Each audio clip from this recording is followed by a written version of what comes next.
Welcome to Let Me Fix This. Enjoy the video. In this video, I will show you how to make sweet sangria. To begin, gather your essential ingredients. You will need 1 bottle of sweet red wine, like a Garnacha or Merlot, for its rich flavor. Also, prepare 1/4 cup of brandy or orange liqueur to add a delightful depth. Don't forget 1/4 cup of orange juice and 2 tablespoons of sugar to balance the sweetness. Finally, select a colorful assortment of fresh fruits.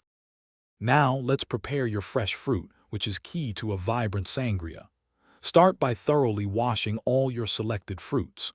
Then, carefully slice 1 orange and 1 apple into thin, elegant half-moon shapes.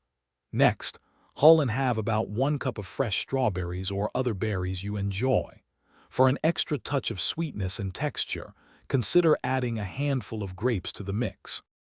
With your fruits prepared, it's time to combine everything for your delicious sangria. In a large pitcher, gently mix the sliced fruits, brandy, orange juice, and sugar.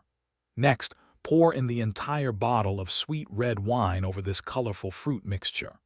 Stir all the ingredients gently until you see the sugar completely dissolve. Then, refrigerate your sangria for at least 4 hours or ideally overnight to let the flavors meld beautifully. Finally, your sweet sangria is ready to be enjoyed. Before serving, give the chilled sangria one last gentle stir.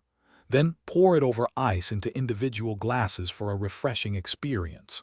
For an elegant touch, garnish each glass with a fresh fruit slice or a small sprig of mint.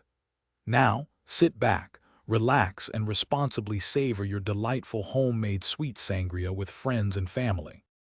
Thanks for watching. If you found this helpful, don't forget to like and subscribe.